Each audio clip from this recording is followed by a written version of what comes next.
주일학교 아이들 교육관으로 내려가십시오.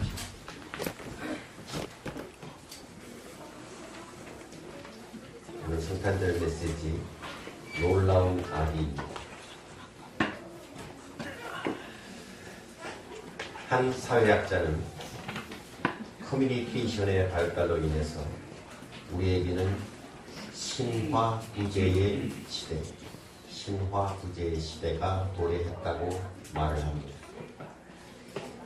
트위터와 페이스북, 여러가지 SNS들의 정보를 통해서 그 정보가 너무나 난무하다 보니까 알지 않아도 될 것까지 다 알아버리는 그런 세상에 우리가 살아가고 있습니다. 그 결과 우리는 이 시대에는 영웅과 성자를 잃어버렸다라고 이야기를 합니다. 다시 말하면 영웅이나 성자는 정보가 어느 정도 부족한 상태에서 생겨나기 마련인데 오늘날에는 그것이 불가능하다라고 얘기합니다. 한 사람에 대해서 교통 위반한 것까지 전부 다 드러나는 시대에 우리가 살아가고 있습니다. 이런 현상은 인간을 더는 신격화할 수 없다는 그런 면에서는 다행스러운 일입니다.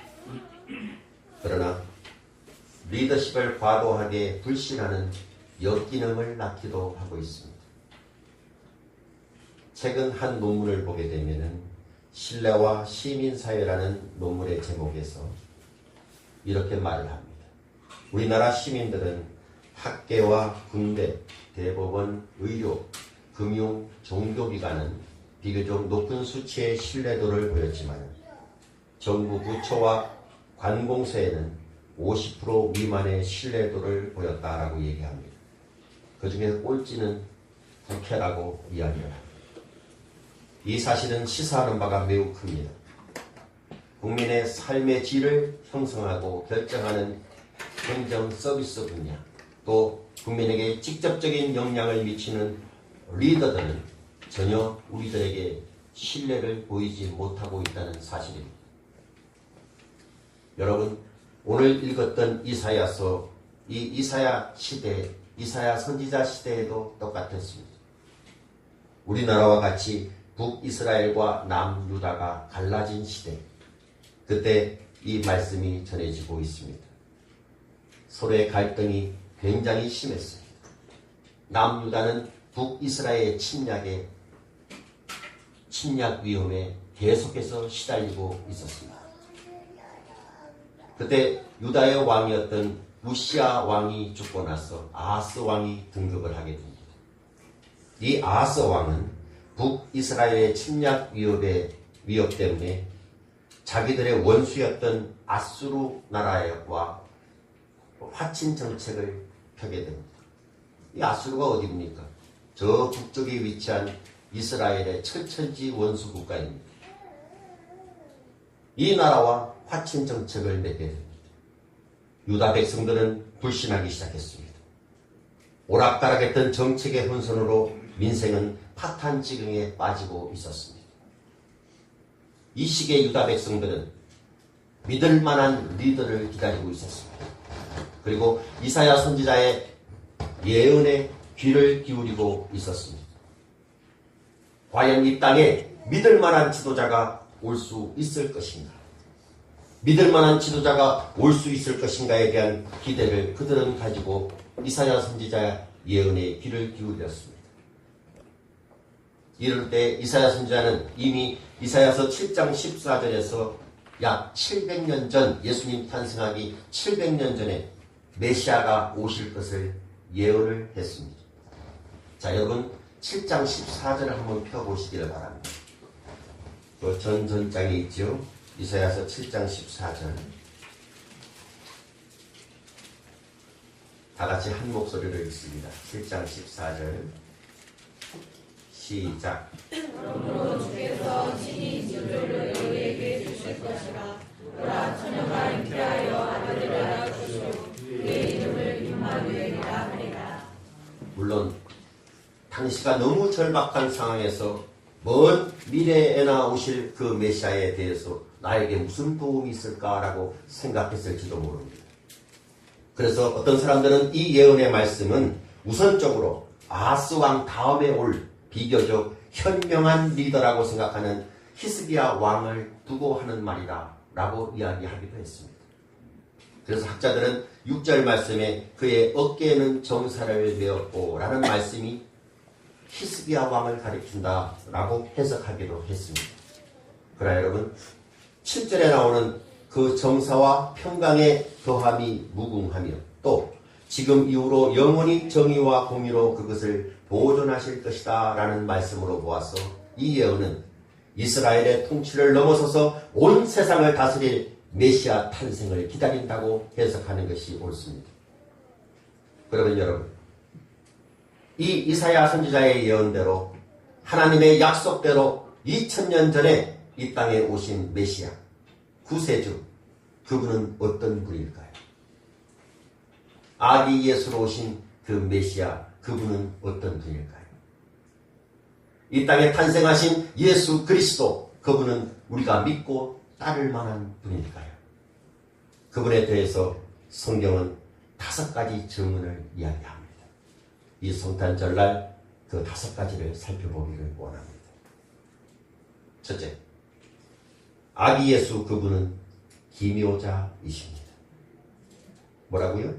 기묘자. 기묘자가 뜻이 뭡니까? 이사야 선지자는 그의 첫 별명을 기묘자다 이렇게 이야기합니다. 여러분, 기묘자라는 말, 기묘하게 번역이 되어 있지만 영어 성경에 보게 되면 딱 하나입니다.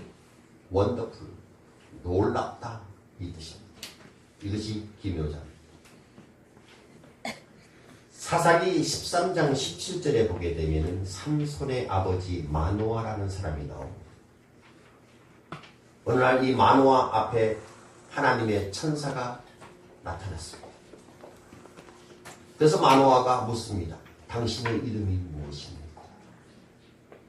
이때 천사의 대답을 한번 들어보십시오. 사사기 13장 18절에 보면은 여호와의 사자가 그에게 이르되 어찌하여 내 이름을 묻느냐? 내 이름은 기묘자라 하니라. 천사의 모습으로 하나님이 나타나신 것입니다. 이 천사의 모습으로 나타나신 하나님의 이름 중 하나가 바로 기묘자, 원더풀입니다. 근데 이사야 선지자는 이 기묘하신 하나님이 아기의 모습으로 이 땅에 오실 것이다 라고 예언을 했습니다. 자, 한번 생각해 보십시오. 우리 예수님의 탄생, 그분의 탄생이 얼마나 기묘합니까? 얼마나 놀랍습니다. 그분은 성령으로 잉태돼서 이 땅에 태어나신 분입니다.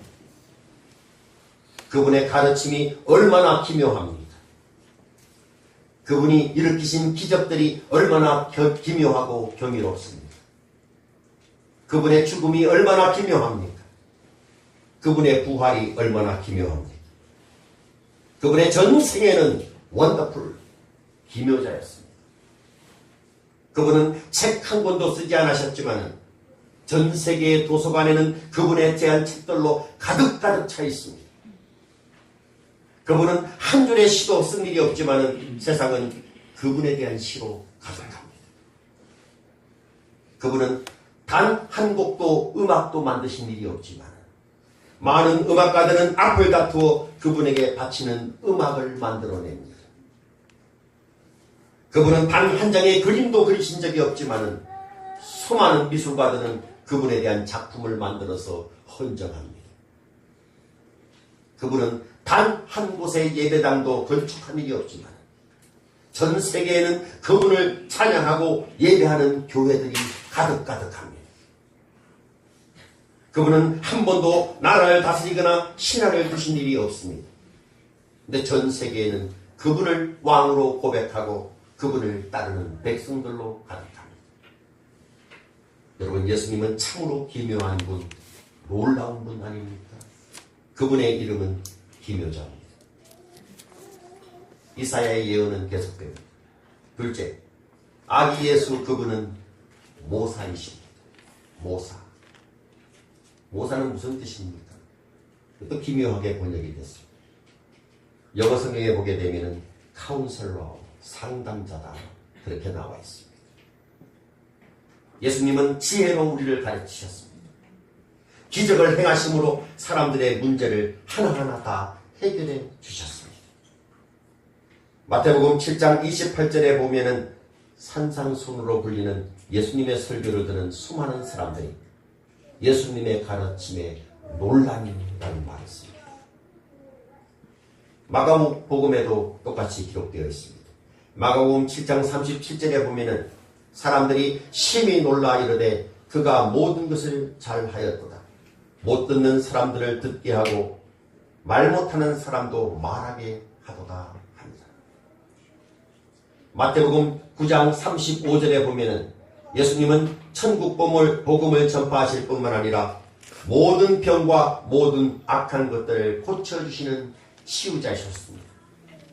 다른 구절을 한번 보십시다. 마태복음 9장 36절에 보면은 무리를 보시고 불쌍히 여기시니 이는 그들이 목자 없는 양과 같이 고생하며 기진함이라. 예수님은 진실로 약하고 힘들어하고 방황하는 자들의 친구였습니다. 해결자였고 상담자였습니다. 사도 요한은 예수께서 그분을 대신해 오시는 보혜사가 오실 것이다 라는 약속을 했습니다. 그 보혜사가 누굽니까? 성령님이십니다. 보혜사라는 말은 원어로는 파라클레토스라는 말입니다. 파라라는 말은 곁에라는 말이고 클레토스라는 말은 콜 영어로 부름을 받다 이 말입니다. 부르심을 받아 우리 곁에 머물러 주시는 분, 보혜사, 성령이십니다. 영어에는 위로자라고 되어 있습니다. 요한복음 14장 17절에서 18절 약속을 한번 보시기를 바랍니다. 그는 진리의 영이라. 세상이 능히 그를 받지 못하나니 이는 그를 보지도 못하고 알지도 못하니. 그러나 너희는 그를 아나니 그는 너희와 함께 거하시며 또 너희 속에 계셨으니라. 내가 너희를 고아와 같이 버려두지 아니하고 너희에게로 오리라. 여러분, 예수님은 진실로 상담자요 모사였습니다.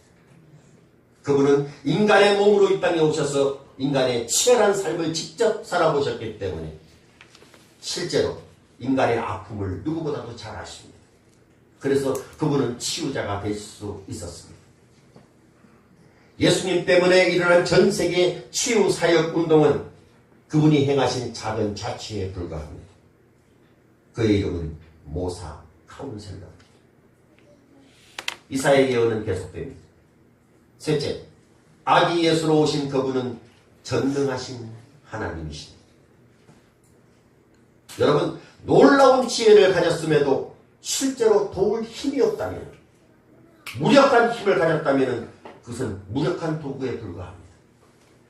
반대로 굉장한 힘이 있는데 지혜가 없다면 폭군에 불과합니다. 그런데 이 위대하고 기묘한 상담자의 정체가 어떻습니까? 오늘 태어난 이 아기 예수는 전능하신 하나님이다 라고 말씀합니다. 여러분, 우리가 어렸을 때 무협지 많이 보지. 무협지에 나오는 사람들 축지법을 쓰고 하늘을 날아다니고 장풍을 쏘고 하지만은 그들 역시 한계를 가진 인간입니다. 삼국지에 나오는 모사꾼 제갈공명도 결국은 한계를 지닌 인간에 불과합니다. 근데 악에 오신 예수 그리스도, 이분은 전능자이십니다. 요한복음에 등장하는 7대 기적을 여러분 잘 아실 것입니다. 인간의 한계를 초월한 신성을 지니신 하나님이신 그분이십니다. 물이 변해서 포도주가 되게 하신 그분은 질적 변화를 가능하게 하셨습니다. 멀리 떨어진 권시도 말씀 한마디로 왕의 신하의 아들을 고치신 그분은 동강과 거리를 초월하신 분입니다. 38년이나 된 병자에게 다가오셔서 말씀 한마디도 고치신 그분은 시간도 초월하신 분입니다. 오병이어의 기적으로 굶주린 모든 사람들의 필요를 해결하신 그분은 양의 문제도 해결해 놓으신 분입니다. 파도를 다스리시고 죽은 나사로를 살리시면서 하신 말, 나는 부활이요 생명이요. 이렇게 선포하신 그분은 진실로 전능하신 하나님이셨습니다. 이사야 선지자의 예언은 또 계속됩니다. 네 번째, 이 아기 예수로 탄생하신 그분은 영존하시는 아버지십니다. 여러분, 만일 성경이 메시아를 전능하신 하나님으로만 표현했다면 우리는 무서워서 그분에게 접근조차 못할 것입니다. 근데 이사야 선지자는 예수님을 아버지로서 우리를 위해 존재하시는 분이라고 말씀합니다. 그분은 아기로 오셔서 인간의 성장 과정을 다 거쳤기 때문에 아기처럼 연약한 우리들을 아버지의 마음으로 돌보실 수 있는 분입니다. 구약에 보게 되면 하나님은 엄하신 분으로 나오죠. 초월하신 분으로 등장합니다. 그러나 여러분, 구약이 어떤 약속으로 마무리되는가를 여러분 아십니까? 한번 찾아볼까요? 말라기 4장 6절 한번 보십시오. 구약이 어떻게 마무리되는가를 봅니다. 말라기 4장 6절.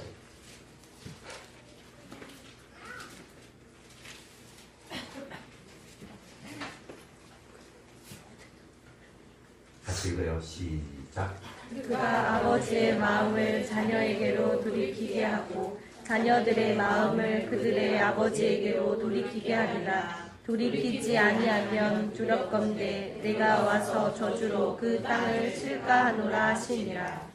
여기서 그가라는 말은 엘리야의 마음으로 오셔서 메시아의 길을 준비하시는 아기 예수를 가리킵니다. 이분은 아버지의 마음을 자녀에게로 돌이키사 자녀들의 마음을 그들의 아버지에게로 돌이키게 합니다. 이렇게 해서 구약이 마무리됩니다. 메시아로 오신 그 아기 예수 그리스도께서는 우리에게 마태복음 6장 9절에서 기도를 가르치시면서 이렇게 기도하라고 말씀하셨습니다. 하늘에 계신 우리 아버지여 라고 기도하라라고 말씀하십니다. 또 예수님께서는 우리에게 마태복음 7장 7절에서 구하라 그리하면 너희에게 주실 것이요 찾아라 그리하면 찾아낼 것이요 문을 두드리라 그리하면 너희에게 열릴 것이니 라고 권하시면서 이어서 이렇게 말씀합니다.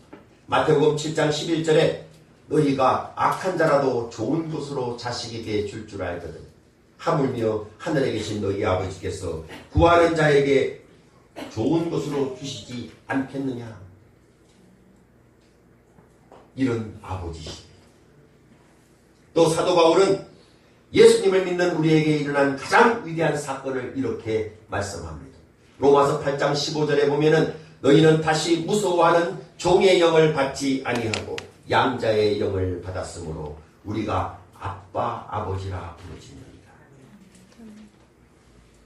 우리에게 임한 성령은 무서운 영이 아닙니다. 하나님을 아빠라고 부를 수 있는 영이십니다. 언제 어디서나 우리가 아버지라고 부른다면 그분은 즉시 우리에게 달려오셔서 우리를 안아주시고 돌보시는 바로 그런 분이십니다. 영존하시는 아버지십니다. 자, 이사야 선지자의 예언은 계속됩니다. 다섯 번째, 아기 예수로 탄생하신 그분은 평강의 왕이십니다. 프린스 오브 피스라고 했습니다. 평화의 왕자. 여러분, 예수님께서 진정한 평화를 잃어버린 그런 이 땅에 주님께서 오셨을 때 수많은 천사들은 이렇게 노래했습니다. 누가복음 2장 14절에 보면은 지극히 높은 곳에서는 하나님께 영광이요 땅에서는 하나님이 기뻐하시는 사람들 중에 평화로다. 물론 이 궁극적인 약속은 예수님이 이 땅에 다시 오시고 나서 하나님의 나라가 완성될 때 실현될 것입니다.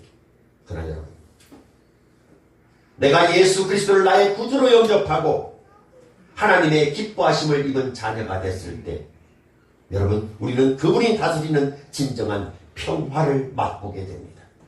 이 평화를 갈망하신다면 주님을 영접하시면 됩니다. 예수님은 약속하셨습니다. 요한복음 14장 27절에 평안을 너희에게 끼치노니 곧 나의 평안을 너희에게 주노라. 내가 너희에게 주는 것은 세상이 주는 것 같지 아니하리라. 너희는 마음에 근심하지도 말고 두려워하지도 말라. 또 예수님은 제자들을 향해서 이런 약속의 말씀을 주셨습니다. 요한복음 16장 33절에 보면은 이것을 너희에게 이르는 것은 너희로 내 안에서 평안을 누리게 하려 함이라. 세상에서는 너희가 환난을 당하나 담대하라. 내가 세상을 이기었노라. 여러분 아멘이시죠? 오래전에 한 초등학교에서 평화를 주제로 한 사상대회가 열렸다고 합니다. 그림 그리기 대회가 열렸습니다. 많은 사람이 응모를 했는데 마지막 최우수상 후보작으로 두 작품이 남았습니다. 한 작품은 한없이 아름답고 평화로운 호수의 정경을 놀랍도록 고요하고 청정한 터치로 그려낸 걸작이었습니다. 또 하나의 작품은 폭풍우가 몰아치는 벼랑 끝에 아슬아슬하게 달려있는 새집에서 어미새의 품 안에 새근새근 잠자고 있는 아기새의 평화로운 모습을 그렸습니다. 주제가 평화였습니다. 그날의 최우수상은 후자가 당선되었다고 합니다. 여러분 우리의 평화는 언제나 지금 시대는 위태로운 테러 상황에 부단하게 위협당하고 있는 시대입니다. 세상의 흉악한 상황들이 날마다 우리를 불안에 떨게 만듭니다. 그로 인해서 우리는 평화를 기대하지도 못하는 시대에 살아가고 있습니다. 평화를 보장할 수 있는 나라도 도시도 이제는 존재하지 않습니다. 평화를 약속할 수 있는 어떤 여행도 존재하지 않고 그 평화를 보장해줄 보험이나 의약품도 없는 시대에 살아갑니다. 그러나 아기 예수로 태어나서 헤롯의 칼날을 피해서 애국으로 떠나시던 이 아기 예수 하늘의 왕자 평화의 왕께서는 이렇게 약속하십니다. 누가복음 24장 36절에 너희에게 평강이 있을지어다. 갈릴리 풍랑을 잠잠하게 하신 그분은 이렇게 또 말씀하십니다. 안심하라 내니 두려워하지 마라. 여러분 바로 그분이 오늘 탄생하신 아기 예수 바로 그분이 바로 힘여자요 모사요 전능하신 하나님이요 영존하시는 아버지 평강의 왕이십니다. 그분이 우리에게 오셨습니다. 그가 오신 날을 기념하는 날이 바로 성탄 크리스마스입니다. 우리에게 어린 시절이 있습니다. 우리의 어린 시절은 이 크리스마스의 낭만과 추억이 있었습니다. 그 시절에는 크리스마스의 의미도 몰랐습니다. 그냥 마냥 즐거워했습니다. 교회 가면 사탕을 준다기에 교회로 아침부터 달려갔습니다. 젊은이가 되고 나서는 크리스마스는 연인에게 선물을 주는 날로 알고 있습니다. 사랑을 나누는 그런 날로 알았고 더 커서 장년이 됐을 때는 우리 교회 사람들은 지금 이 자리에 다 오셨지만 크리스마스는 밤새 놀면서 술 마시는 날로 알고 있습니다. 여러분에게 묻겠습니다. 여러분에게는 크리스마스가 어떤 날로 인식되는지. 그 주님께서 오시지 않았다면 저와 여러분은 아무런 희망도 없었습니다. 그런데 2000년 전에 사랑의 하나님께서는 우리에게 희망을 주시기 위해서 우리에게 생명을 주시기 위해서 사랑의 하나님께서는 우리에게 아기 예수를 이 땅에 보내셨습니다. 그로 인해 우리는 구원을 얻었습니다. 기쁘지 않으십니까? 이 성탄의 기쁨이 여러분 모두에, 여러분의 가정에, 여러분의 사업장에, 여러분이 거하시는 모든 곳에 풍성이 넘치시기를 축원합니다. 메리 크리스마스. 메리 크리스마스. 기도하십시오.